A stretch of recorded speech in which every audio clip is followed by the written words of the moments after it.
Today we have brought you the latest Tesla news. Tesla Giga Shanghai still managed to produce over 10,000 electric vehicles in April, despite shutdown. Tesla wants Panasonic to ramp the development of its 4680 cells, says Tesla CFO. Tesla to add industry connectors to Supercharger Network in the US. And Tesla to roll out over-the-air update to address infotainment system display issue. Let's get into all the details. So let's get started.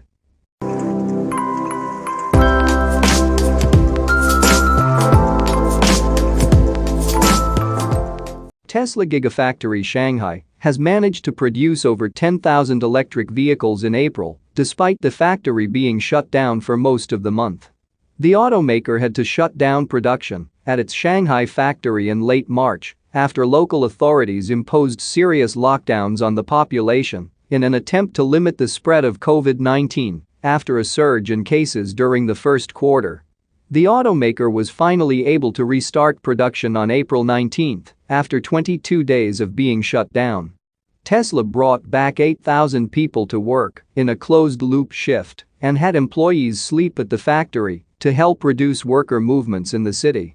At the time, we noted that on top of missing 22 days of production, it would take time for Tesla to ramp production back up to pre-lockdown levels.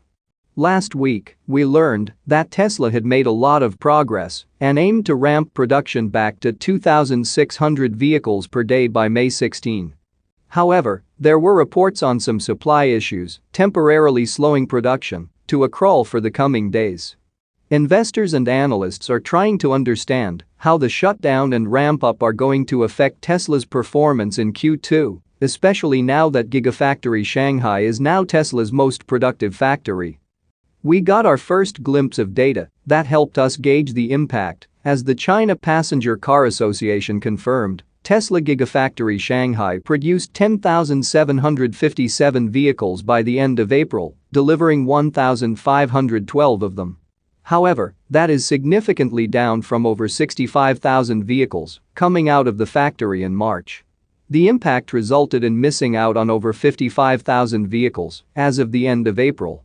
Even though production had restarted by May, the production ramp-up is expected to have an impact throughout this month, especially with recent reports of supply chain issues. Moving to the next update, Tesla wants Panasonic to ramp the development of its 4680 cells, says Panasonic CFO.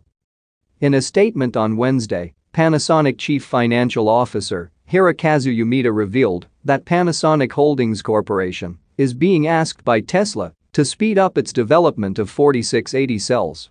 Tesla's demand for 2170 cells also remains strong, according to the CFO.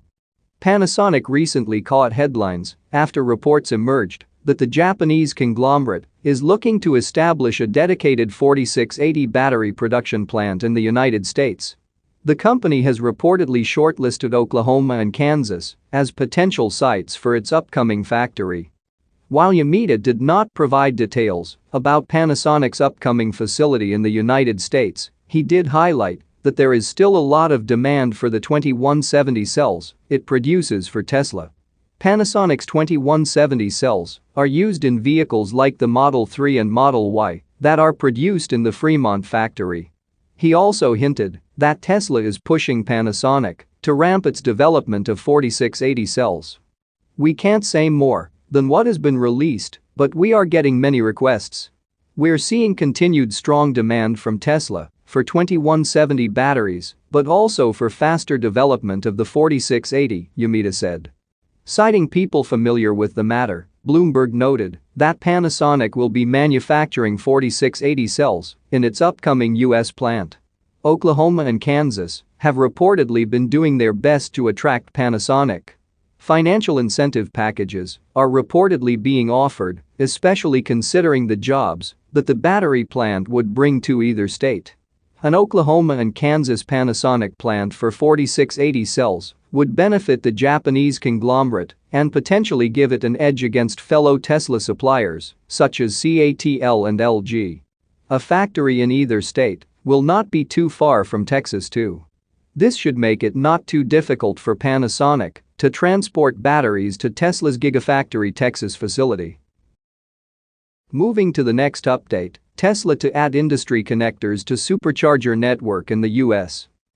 During an earnings call back in 2018, Tesla CEO Elon Musk announced that the Supercharger Network is not a walled garden.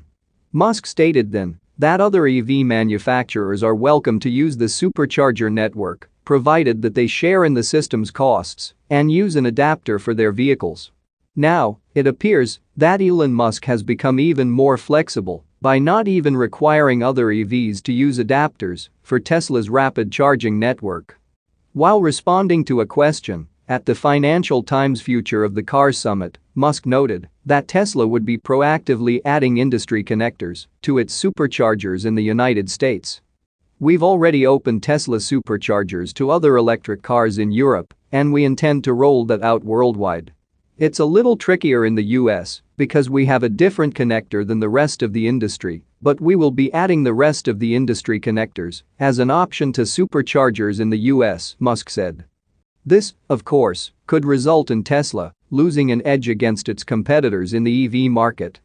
The Supercharger Network, after all, is one of the most robust and reliable fast charging systems for electric vehicles in the country, and in the United States at least, only Teslas are able to use them. For Musk, however, such a price is worth paying if it results in the further advancement of electric vehicles. "We are trying as best as possible to do the right thing for the advancement of electrification, even if that diminishes our competitive advantage," Musk said. Tesla has already opened access to other electric cars in select superchargers across Europe, and so far, the program appears to be going well. Things are a bit simpler in areas such as Europe, however, as Tesla already adopts industry adapters and ports for both its superchargers and vehicles in the region. Moving to the last update, Tesla to roll out over-the-air update to address infotainment system display issue. Tesla is rolling out a free over-the-air software update for select vehicles to address an overheating issue on the EV's center touchscreens. The update is being labeled as a safety recall, as per the National Highway Traffic Safety Administration. Affected vehicles in the recall include the Tesla Model S and Model X from the 2021 and 2022 model years, as well as Model 3 and Model Y from the 2022 model year. A total of 129,960 vehicles are being recalled, though Tesla estimated that only about 1% actually have the defect. Tesla explained the issue in the NHTSA's safety recall report, which is as follows. During fast charging, or preparation for fast charging, the infotainment central processing unit may not cool sufficiently to prevent higher than expected temperatures, which may cause the CPU to slow processing or restart. Slower processing or restarted processing could cause the center screen display to lag or appear blank, the report read. Considering that a lagging or blank center display may cause the rear view camera display, windshield visibility control settings, and drive modes to be unavailable, the issue may result in an increased risk of a collision. Tesla, however, stated that it is currently not aware of any crashes or injuries related to the issue. Similar to its other recalls, Tesla would be fixing the overheating infotainment system issue through an over-the-air software update. Tesla noted that it had begun deploying an over-the-air update that would improve the management of the CPU temperature.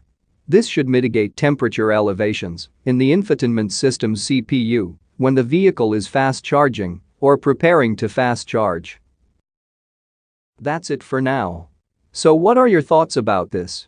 Let us know in the comments. Stay tuned at the Electric Arena for all the latest Tesla and electric vehicle news.